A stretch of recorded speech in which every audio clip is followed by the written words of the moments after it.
அப்பொழுது சேர்மேன் சீட்டின் அருகே நின்று கொண்டிருந்த விக்ரம் நேராக லம்போவை நோக்கி வந்து அவன் முதுகின் சட்டை காலரை பிடித்து இழுக்க, இப்பொழுது பின்னால் திரும்பிய லம்போ விக்ரமை தாக்குவதற்கு தயாரானான். அங்கு நடப்பதை பார்த்த மனோகர் குரூப் ஷேர் ஹோல்டர்ஸ் அனைவரும் ஒரு சினிமா காட்சியின் மிகவும் பரபரப்பான கடைசி கட்டத்தை சீட்டின் நுனியில் அமர்ந்து கொண்டு பார்ப்பது போல் தங்கள் நகத்தை கடித்து கொண்டு பார்க்க ஆரம்பித்தனர். லம்போவின் திறமை என்ன என்பதை அவனது 2 அடியின் மூலமாக உணர்ந்தவர்கள் அவன் கையில் விக்ரமின் நிலை என்ன ஆகும் என்பதை பற்றி யோசிக்க ஆரம்பித்தனர். அவனை திரும்பி பார்த்து நின்ற லம்போ அவன் முகத்தில் ஓங்கி ஒரு குத்துவிட முன்னோக்கி வந்தான். ஆனால் அவன் கையை மடக்கி பிடித்த விக்ரம் அவன் அடிவயிற்றில் குத்த 2 அடி பின்னே சென்று லம்போ தன்னை சுதாரித்து நின்றான். அவனது கோப பார்வை அங்கிருந்த அனைவரையுமே பயமுறுத்தியது. லம்போ விக்ரமை சந்தேகத்துடன் பார்த்தான். விக்ரம் பார்ப்பதற்கு மெலிந்து மிகவும் பலவீனமானவனாக தெரிகிறான். அப்படிப்பட்டவன் தன்னை எப்படி இந்த அளவிற்கு இத்தனை பலத்துடன் அடிக்க முடியும் என்று லம்போ அதை நினைத்து ஷாக் ஆகிறான். அவன் அந்த அதிர்ச்சியில் இருந்து மீளும் முன்னே விக்ரம் லம்போவின் காலை தன் காலால் உதைத்தான்.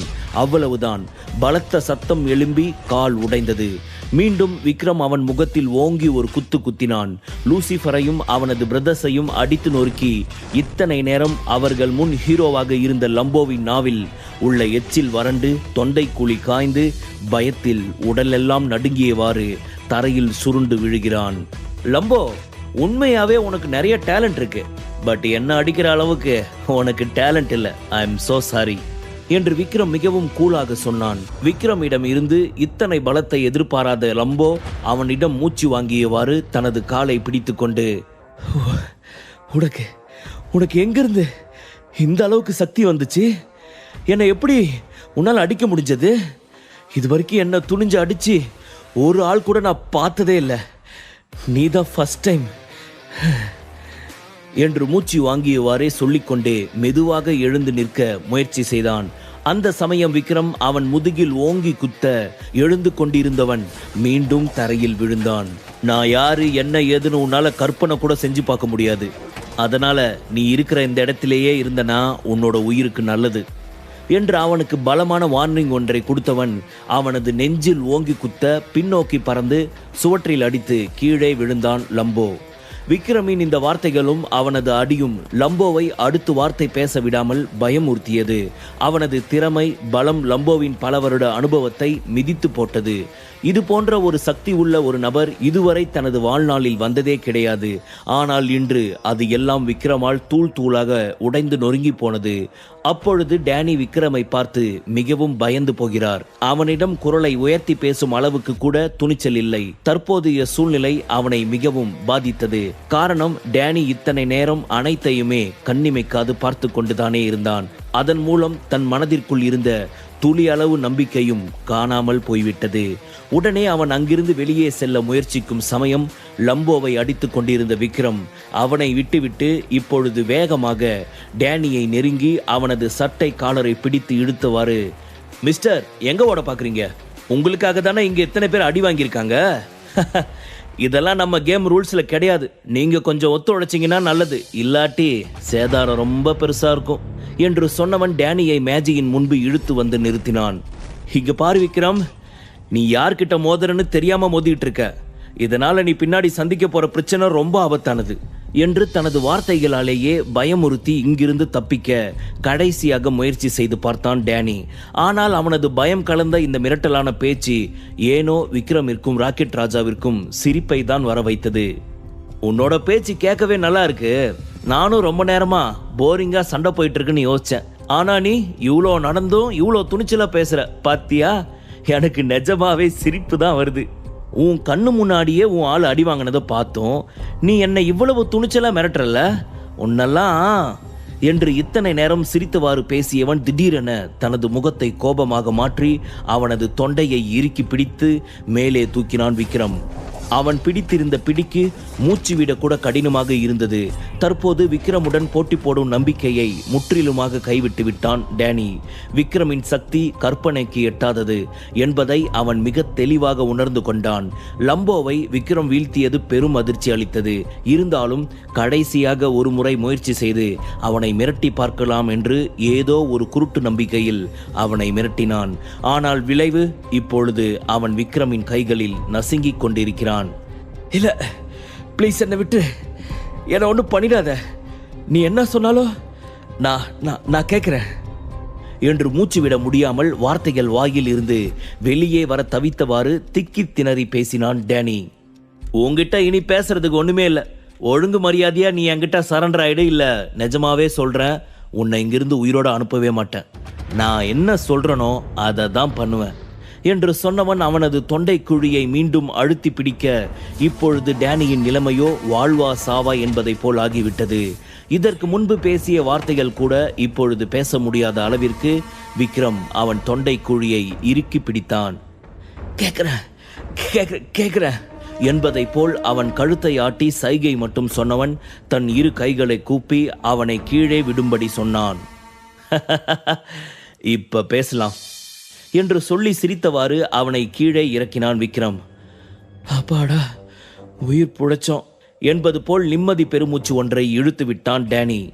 என்ன விக்ரம், நான் கேட்டதுமே என்னை கீழே இறக்கி விட்டுட்ட?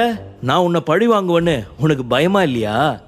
இல்லை சான்ஸ் கிடைச்சா நான் வெளிநாட்டுக்கு ஓடி போயிடுவேன்னு உனக்கு தோணலையா என்று சந்தேகத்துடன் விக்ரமிடம் கேட்டான் டேனி. யாரு நீ என்ன திரும்பி பழி வாங்குவியா என்று சிரித்து கொண்டே நக்கலாக கேட்ட விக்ரம் தொடர்ந்து, அந்த மாதிரி ஒரு எண்ணம் உனக்குள்ள இருந்துச்சுன்னா உன்னோட தலையெழுத்து என் கையில தான். நீ லத்தீன் குரூப்ல எந்த ஒரு மூல முடுக்குல போய் ஒளிஞ்சிருந்தாலும் உன்னை தேடி வந்து நான் கொன்றுவேன் என்று மிகவும் கடுமையாக சொன்னான். விக்ரமின் வார்த்தைகளை கேட்ட டேனி ஏதோ ஒரு அதிசயத்தை பார்த்தது போல் அவனை பார்த்தான். விக்ரமின் சக்தி எல்லையற்றது என்பதை உடனே புரிந்து கொண்டான். குறிப்பாக விக்ரமின் நம்பிக்கை. அதை கண்டு மிகவும் அதிர்ச்சி அடைந்தான் டேனி. விக்ரமை யாராவது புண்படுத்திவிட்டு அவர்கள் எங்கு மறைந்திருந்தாலும் அவர்கள் நிச்சயமாக நிம்மதியான வாழ்க்கை வாழவே முடியாது. கண்டிப்பாக அவன் அவற்றை தேடி வந்து நிச்சயம் பழி வாங்கி விடுவான் என்ற ஒரு எண்ணத்தில் வாழ்நாள் முழுவதும் பயந்து கொண்டே ஒரு வாழ்க்கை வாழ வேண்டும் என்பதை டேனி அவனது பார்வையின் மூலமாகவும் அவனது வார்த்தைகள் மூலமாகவும் மிகவும் தெளிவாக புரிந்து கொண்டான். அதன் பின் சிறிது நொடி எதையோ மிக தீவிரமாக யோசித்தவன் விக்ரமிடம், விக்ரம், நான் உன்கிட்ட சரண்டர் ஆகலாம்னு முடிவு பண்ணிட்டேன்.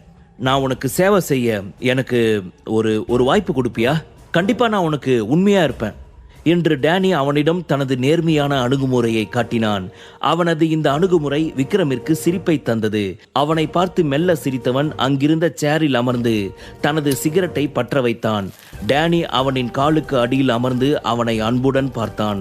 அந்த காட்சியை பார்ப்பவர்களுக்கு சிவனின் காலடியில் அவன் பக்தன் கண்ணப்பா அமர்ந்திருப்பது போல் தெரிந்தது. உன்னோட இந்த பவர் பார்க்கறப்ப ஏதோ கடவுள்கிட்ட இருந்து டைரக்டா பவர் பார்க்குற மாதிரி இருக்குது. நான் உனக்கு என்ன பண்ணணும்னு நினைக்கிற என்று மிகவும் பயபக்தியுடன் கேட்டான் டேனி. டே போதுண்டா போதும், இந்த மாதிரி ஐஸ் வச்சு பேசி எனக்கு சளி பிடிக்க விட்டுடாத என்று சொன்னவாறு சிரித்தவன் ஒரு நிமிடம் அமைதியாக இருந்தான். அதன் பின் தனது சேரில் இருந்து எழுந்தவன், டேனி, நீ என் கூட சேர்மன் ஆபீஸ்க்கு வா என்று சொன்னவன் ராக்கெட் ராஜாவை பார்த்துவிட்டு, ராக்கெட் ராஜா, இப்போ இருக்கிற இந்த சூழ்நிலையை சமாளிக்க இந்த லம்போவை எடுத்துக்கோ. சீக்கிரம் லம்போவை நம்ம கண்ட்ரோல் கீழே கொண்டு வா என்று கடுமையாக சொன்னான் விக்ரம். ஓகே விக்ரம் சார், நீங்க சொன்ன மாதிரி பண்ணிடுறேன் என்று மிகவும் உற்சாகமாக கூறினான் ராக்கெட் ராஜா. அவன் மிகவும் தெளிவாக விக்ரமின் எண்ணத்தை புரிந்து கொண்டான். அவனின் இந்த நடவடிக்கை ராக்கெட் ராஜாவை மீண்டும் ஒரு முறை ஆச்சரியப்படுத்தியது. விக்ரம் நினைத்தால் முடியாதது எதுவுமே இல்லை. அவனுடன் இருக்கும் அனைவருமே நிச்சயம் பாதுகாப்பாகத்தான் இருப்பார்கள். இப்படி ஒருவனை பின்தொடர்வது உண்மையிலேயே தனக்கு கிடைத்த ஒரு வரம் என்று நினைத்தான் ராக்கெட் ராஜா. சிறிது நேரம் கழித்து சேர்மேன் ரூமிற்குள் சென்ற விக்ரம் அங்கிருந்த சேர்மேன் சீட்டில் அமர அதற்கு அருகில் இருந்த சேரில் சிரித்த முகத்துடன் அமர்ந்தான் டேனி. ஏதோ ஒரு முதலாளியின் உத்தரவிற்காக தொழிலாளி காத்திருப்பது போல் இருந்தது டேனியின் முகபாவனை. இது போன்ற ஒரு சூழ்நிலையை அவன் மிகவும் அவமானமாக உணரவே இல்லை. காரணம், விக்ரமின் பலம் கிட்டத்தட்ட அவனுக்கு தெள்ளன் தெளிவாக புரிந்துவிட்டது. அதனால்தான் இவனுக்கு கீழ் இருப்பது மிகப்பெரிய நல்ல விஷயம் என்பதை புரிந்து கொண்டான். விக்ரம் டேனியை பார்த்து, இங்க பாரு டேனி, நான் உங்ககிட்ட சில கொஸ்டின் கேட்கிறேன். அதுக்கு மட்டும் நீ எனக்கு உண்மையா பதில் சொன்னா போதும், வேற எதுவும் வேணாம் என்று சொன்னான் விக்ரம். விக்ரம் சார், நீங்க என்னை பத்தி இன்னும் முழுசா நம்பாம இருக்கீங்களா? நீங்க என்கிட்ட என்ன கேட்டாலும் அதுக்கு நான் உண்மையா தான் இருக்க போறேன். இப்ப என் மனசுல எந்த ஒரு பகை உணர்வும் இல்ல. உங்களுக்கு என்ன வேணுமோ கேளுங்க என்று மிகவும் பணிவுடன் கேட்டான் டேனி. அவனின் இந்த திடீர் மாற்றத்தை விக்ரம் துளியும் நம்பவே முடியவில்லை. டே விக்ரம், இந்த நூடுல்ஸ் மண்டை படார்னு உன் பக்கம் தாவிட்டான்னு அசால்ட்டா இருந்துடாத. இவனை மாதிரி ஆளுங்க கிட்ட எல்லாம் கொஞ்சம் உஷாரா தான் இருக்கணும். ஸோ கொஞ்சம் பார்த்து கேர்ஃபுல்லா ஹேண்டில் பண்ண என்று தனக்குத்தானே எச்சரித்து கொண்டவன் அவனிடம், நீங்க எதுக்காக லத்தீன் குரூப்ஸோட பிரான்ச்சை இங்க சென்னையில கொண்டு வந்தீங்க? அது மட்டும் இல்லாம எதுக்காக எல்லா கம்பெனிஸையும் உங்களுக்கு கீழே கொண்டு வரணும்னு நீங்க எதிர்பார்க்குறீங்க என்று கேட்டான். எங்களோட நோக்கம் இந்தியா ஃபுல்லா ஆக்கிரமிக்கிறது தான். ஸோ அதில் நாங்கள் ஃபர்ஸ்ட் செலக்ட் பண்ண இடம் தான் டெல்லி. அதுதான் எங்கள் டார்கெட். ஆனால் டைரெக்டாக அங்கே போய் எங்கள் பிரான்ச்சை வச்சோம்னா கவர்மெண்ட் சைட்லேருந்து எங்களுக்கு ப்ராப்ளம் வரும்னு எங்களுக்கு ரொம்ப நல்லாவே தெரியும். அதான் நாங்கள் நெக்ஸ்ட் செலக்ட் பண்ண பிளேஸ் சென்னை, பெங்களூர், கோயம்புத்தூர், இந்த மாதிரி அடுத்தடுத்து நாங்கள் நிறைய பிரான்ச்சஸ் செலக்ட் பண்ணி வச்சுருக்கோம். எங்களோட லிஸ்ட் படி நாங்கள் ஒரு இடமா போய் அங்கே இருக்கிற கம்பெனிஸ் எல்லாத்தையுமே எங்கள் கண்ட்ரோலு கீழே கொண்டு வந்து அதுக்கப்புறமா நாங்கள் டெல்லிக்கு போனோம்னா அங்கே கவர்மெண்ட் சைட்லேருந்து எங்களுக்கு எந்த ஒரு பிரச்சனையும் வராது அப்படின்ற எங்களோட கணிப்பு தான். அதனால தான் நாங்கள் இந்த மாதிரி ஒரு ப்ராசஸில் ஒர்க் பண்ணிகிட்டு இருக்கோம். இந்த ஒரு விஷயத்தை இன்னும் 3 monthsல முடிக்கிறதுக்காக தான் நான் இப்போ சென்னை வந்திருக்கேன் என்று சொன்னான் டேனி.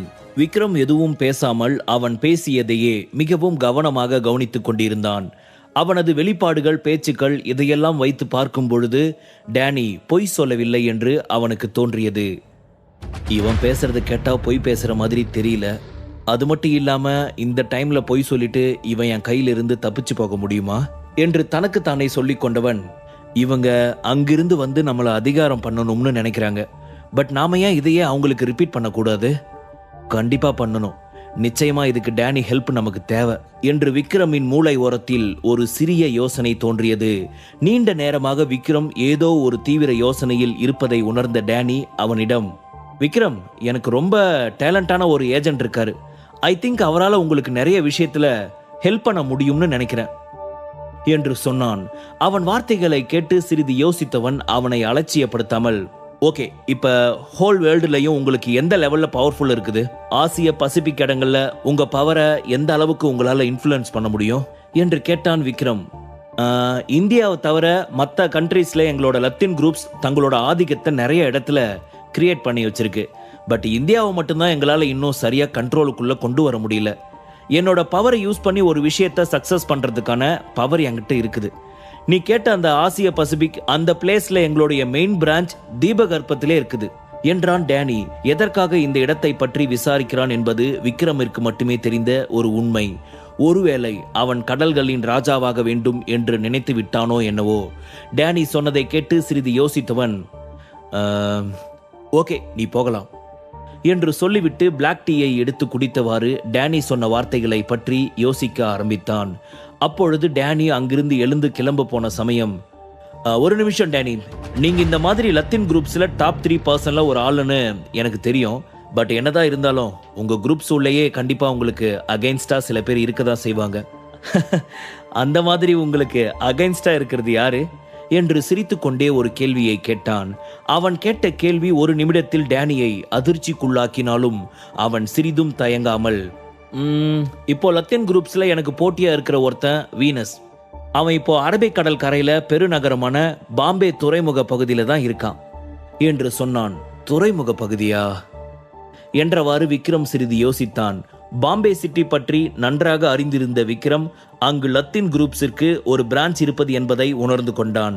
டேனியை வைத்து ஏதாவது செய்ய முடியும் என்று அவன் மூளை அவனுக்கு உணர்த்த ஆரம்பித்தது. செஸ் போர்டு கேமில் அவனை ஒரு காயாக பயன்படுத்த விரும்பினான். நம்ம ஏதாவது ஒரு வகையில டேனிக்கு ஹெல்ப் பண்ணி அவனை லத்தீன் குரூப்ஸோட மெயின் ஆளா மாத்தினா அதுக்கப்புறம் நம்ம பிளான் படி லத்தீன் குரூப்ஸை நம்ம கண்ட்ரோலுக்கு கீழேயே வந்துடுமே என்று அவனுக்கு மிகப்பெரிய யோசனை ஒன்று அடுத்ததாக தோன்றியது. அந்த யோசனை தோன்றிய அதே சமயம் அவன் மனதிற்குள் இன்னொரு கேள்வியும் தோன்றி. இப்போ லத்தீன் குரூப்ஸ்ல எனக்கு போட்டியா இருக்கிற ஒருத்தன் வீனஸ். அவன் இப்போ அரபிக்கடல் கரையில பெருநகரமான பாம்பே துறைமுக பகுதியில தான் இருக்கான் என்று சொன்னான். துறைமுக பகுதியா என்றவாறு விக்ரம் சிறிது யோசித்தான். பாம்பே சிட்டி பற்றி நன்றாக அறிந்திருந்த விக்ரம் அங்கு லத்தீன் குரூப்ஸிற்கு ஒரு பிரான்ச் இருப்பது என்பதை உணர்ந்து கொண்டான். டேனியை வைத்து ஏதாவது செய்ய முடியும் என்று அவன் மூளை அவனுக்கு உணர்த்த ஆரம்பித்தது. செஸ்போர்டு கேமில் அவனை ஒரு காயாக பயன்படுத்த விரும்பினான். நம்ம ஏதாவது ஒரு வகையில டேனிக்கு ஹெல்ப் பண்ணி அவனை லத்தீன் குரூப்ஸோட மெயின் ஆளா மாத்தினா அதுக்கப்புறம் நம்ம பிளான் படி லத்தீன் குரூப்ஸை நம்ம கண்ட்ரோலுக்கு கீழேயே வந்துடுமே என்று அவனுக்கு மிகப்பெரிய யோசனை ஒன்று அடுத்ததாக தோன்றியது. அந்த யோசனை தோன்றிய அதே சமயம் அவன் மனதிற்குள் இன்னொரு கேள்வியும் தோன்றியது. ஆமா, இந்த ஜேம்ஸ் குரூஸுக்கும் லத்தீன் குரூப்ஸுக்கும் என்ன மாதிரியான லிங்க் இருக்குது என்று விக்ரம் கேட்டான். அதை கேட்ட டேனி, இந்த ஜேம்ஸ் குரூஸ் சரியான ஒரு முட்டாள்.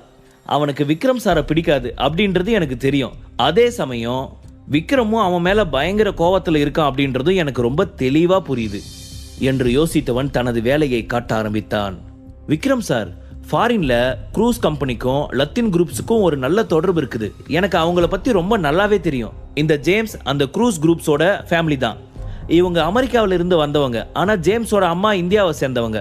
இவங்களோட பேக்ரவுண்ட் ரொம்பவே வித்தியாசமானது. அது மட்டும் இல்லாம இந்த க்ரூஸ் கம்பெனி அமெரிக்கா கவர்மெண்ட்ல இருக்கிற ஒரு முக்கியமான அதிபரோட ஒரு நல்ல ரிலேஷன்ஷிப்ல இருக்காங்க. இந்த ஜேம்ஸ் பத்தி சொல்லணும்னா அவங்க க்ரூஸ் ஃபேமிலி வாரிசு ரிலேட்டடா நிறைய ப்ராப்ளம் போச்சு. அவங்களோட சண்டை போட்டதுல இவனும் ஒரு ஆளு. ஆல்ரெடி இந்த முட்டாள் ஏற்கனவே உங்களுக்கு எதிராக இருக்கிறான்னு அவன் உங்களை வெறுக்கிறான். ஸோ உங்களுக்கு அவனை பிடிக்காதுன்னு எனக்கு தெரியும். சப்போஸ் நீங்க ஏதாவது அவனை செய்யணும்னு நினைச்சீங்கன்னா என்கிட்ட ஒரு வார்த்தை சொல்லுங்க. அவன் இந்த உலகத்திலேயே இல்லாத அளவுக்கு உங்க கண்ணுக்கு தெரியாத மாதிரி நான் அவனை காலி பண்ணிடுறேன் என்று டேனி சொன்னான். டேனி இப்படியெல்லாம் விக்ரமிடம் பேசுவதற்கு காரணம் அவன் விக்ரமுடன் சேர்ந்து வேலை செய்வதில் முழு மனதாக முடிவெடுத்திருந்தான். அதனால் விக்ரம் போன்ற சக்தி வாய்ந்த ஒருவனை நம்பினால் தன்னால் எதையும் செய்ய முடியும். அதற்காக தான் அவனுக்காக எதையும் செய்ய நிச்சயம் தயாராக இருக்க வேண்டும் என்ற ஒரு முடிவில் உறுதியாக இருந்தான் டேனி.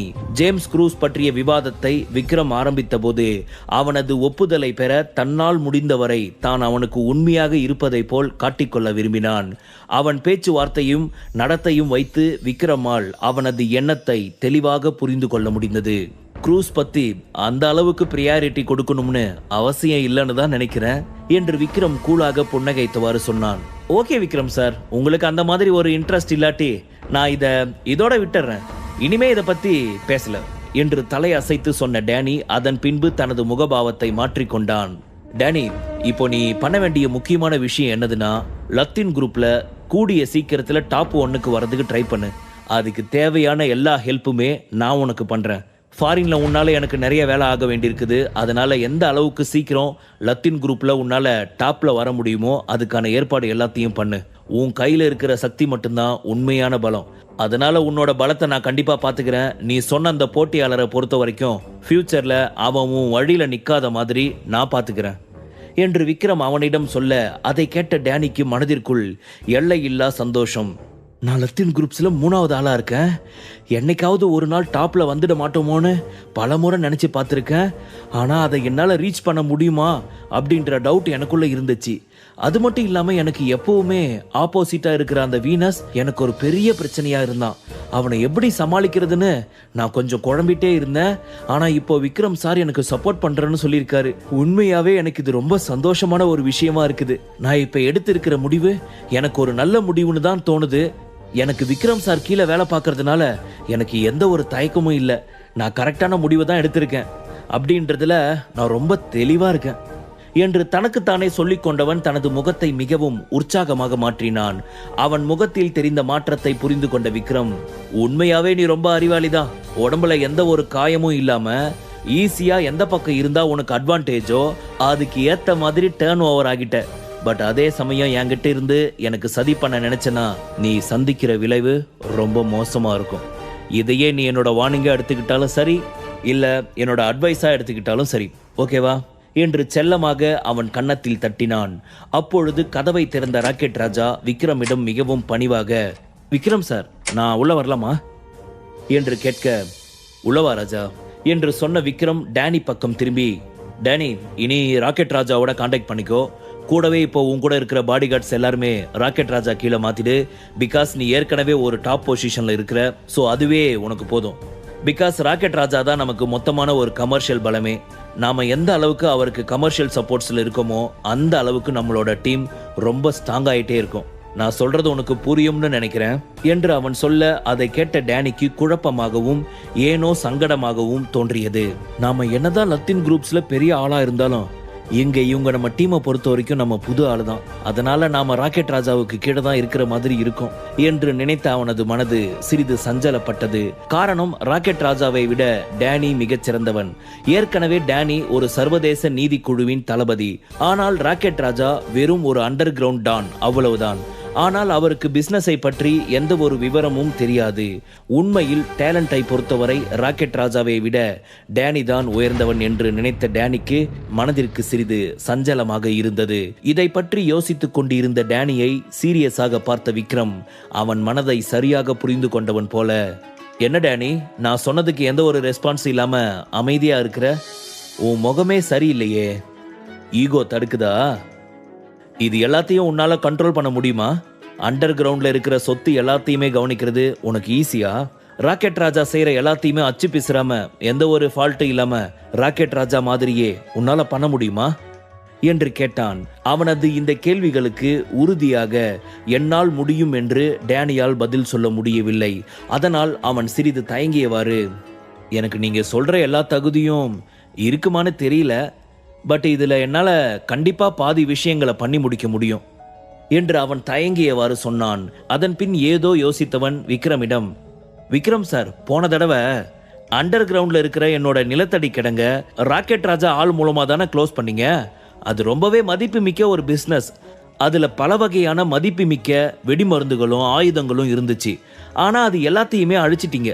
நான் வேணும்னா மறுபடியும் அதை இங்கேயே கண்டினியூ பண்ணட்டுமா?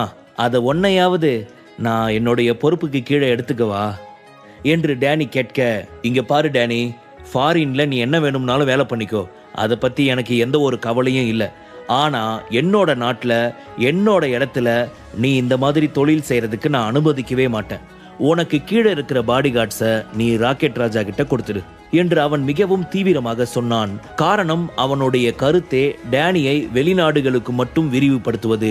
இந்தியாவில் உள்ள அவனது பாடி கார்ட்ஸை சமாளிக்க ராக்கெட் ராஜாவும் நந்தகுமாரும் இருக்கிறார்கள்.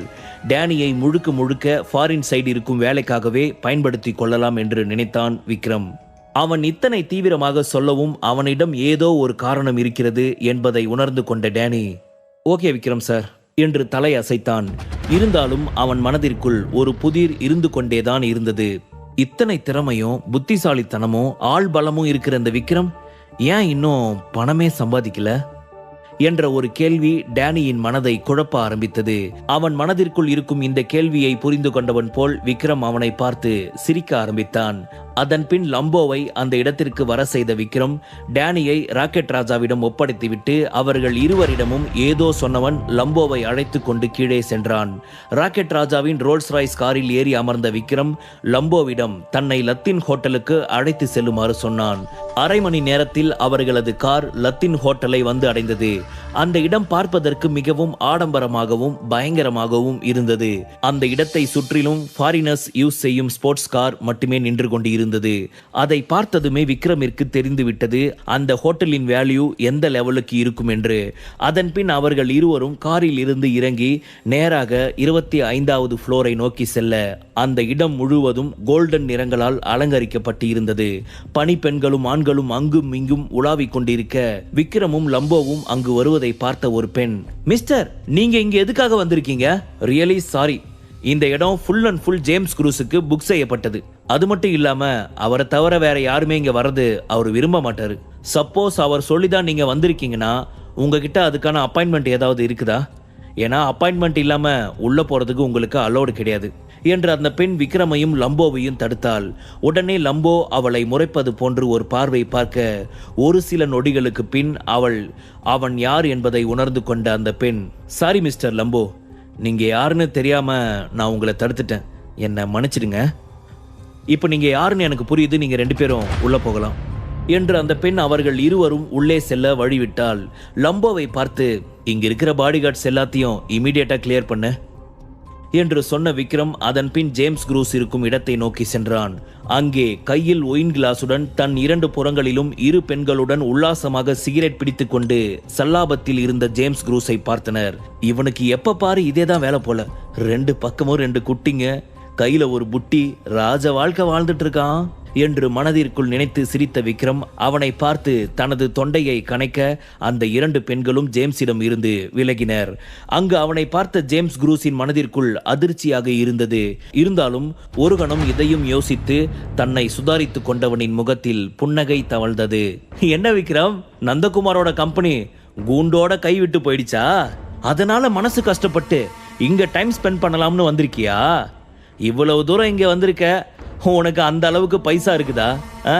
வந்த சரி, பட் இங்க வந்திருக்கிறது என்னோட பிரைவேட் பிளேஸ் ஆச்சே. இங்கெல்லாம் நீ உள்ள வரதுக்கு அனுமதியே கிடையாது. சோ நீ இங்க இருந்து கிளம்பலாம் என்று சொன்னவன் தனது கையில் இருந்த ஒயின் கிளாஸில் ஒரு சிப் எடுத்துக்கொண்டு தன் அருகில் இருந்த பெண் இருவரது கன்னத்திலும் முத்தமிட்டான். அவனது இந்த செயலை பார்ப்பதற்கு விக்ரமிற்கு அருவருப்பாக இருந்தது. நான் இப்போ எவ்வளவு சந்தோஷமா இருக்கேன் தெரியுமா? அது ஏன்னு நான் அந்த குட் நியூஸ் என்னன்னு சொல்லட்டுமா? கூடிய சீக்கிரத்துல மனோகர் குரூப்ஸ் என்னோட கண்ட்ரோலுக்கு கீழே வந்துடும். நான் தான் இனிமேல் அதுக்கும் சிஇஓ. இன்னொரு விஷயமும் சொல்றேன் கேட்டுக்கோ. உன் ஒய்ஃபோட கம்பெனியும் என் கண்ட்ரோலுக்கு கீழே வந்துடும். இதுல எந்த ஒரு மாற்றமும் இருக்காது. அதுக்கான ப்ராசஸ் ரொம்ப தீவிரமா நடந்துகிட்டு இருக்கு. அதுக்கப்புறம் உன்னால என்ன பண்ண முடியும்? சாப்பாட்டுக்கு என்னப்பா பண்ண போற? நான் ஏதாவது உனக்கு ஹெல்ப் பண்ணட்டுமா? சரி, உன்னை பார்த்தாலும் ரொம்ப பாவமா தான் இருக்குது. வாய் விட்டு கேட்க தயங்குறியோன்னு தோணுது. பேசாம என் காலில் விழுந்து என்கிட்ட மன்னிப்பு கேட்டுடு. அதுக்கப்புறம் நான் உனக்கு என்ன ஹெல்ப் வேணும்னாலும் பண்றேன். மாசம் உனக்கு ஒரு 5000 10,000 கொடுத்தா போதுமா? அதை வச்சு சமாளிப்பியா என்று அவனை பார்த்து கிண்டலாக சொன்னார் ஜேம்ஸ் குரூஸ். ஏண்டா, உன்னை ஒருத்த ஓங்கி குத்துனா அவனை உனக்கு திரும்ப குத்த கூட தெரியாது. அப்படி இருந்தும் உனக்கு இருக்கிற வாய்ஸ் அவடால் இருக்கே, அதை நினைச்சுதான் எனக்கே தைரியம் போயிடுமோன்னு பயமா இருக்கு. எப்படிடா உன்னால இந்த அளவுக்கு துணிச்சலா பேச முடியுது என்று அவனை பார்த்து திமிராக கேட்டான் விக்ரம். அவனது இந்த திமிரான பேச்சும் பார்வையும் ஜேம்ஸ் குரூஸிற்கு கோபத்தை வர வைத்தது. என்னடா, நான் பேசுறத பார்த்தா உனக்கு காமெடியா இருக்குதா? இவ்வளவு பட்டும் உனக்கு புத்தி வரல. நான் சொன்ன மாதிரி என் காலில் விழுந்துட்டேன்னா உன்னை நான் மன்னிச்சிடுவேன். இல்லாட்டி என்னால அடிக்க முடியலனாலும் என்னை சுத்தி எனக்காக எப்பவுமே செக்யூரிட்டிஸ் நிறைய பேர் இருக்காங்க. அவங்கள விட்டு உன்னை அடிச்சு துரத்துவேன். எப்படி வசதி என்று அவன் சொல்ல, நீ யார வர சொல்லணுமோ வர சொல்லு என்று திமிராக சொன்னான் விக்ரம். அவனது இந்த பேச்சு ஜேம்ஸ் குரூஸிற்கு அதிர்ச்சியை கொடுத்தது. இவ்வளவு பட்டும் இவனால எப்படி இந்த அளவுக்கு தைரியமா பேச முடியுது என்று அவன் குழப்பத்தோடு அவனை பார்க்க, விக்ரமோ தான் நின்று கொண்டிருந்த இடத்தில் இருந்து நகர்ந்து அவனுக்கு முன்னால் இருந்த சோஃபாவில் வந்து கால் மேல் கால் போட்டு ஸ்டைலாக அமர்ந்தான். இவன் எதுக்காக இங்க வந்திருக்கான்? என்ன திட்டத்துல இங்க வந்திருக்கான்? நீ இவ்வளவு மிரட்டியும் இவ்வளவு திமிரா இருக்கான் எப்படி என்று எதுவும் புரியாமல் அவனை முழித்து பார்த்தான் ஜேம்ஸ். முழு கதையையும் கேட்டு மகிழ பாக்கெட் FM ஆப்பை டவுன்லோட் செய்யுங்கள். லிங்க் டிஸ்கிரிப்ஷனில் கொடுக்கப்பட்டுள்ளது.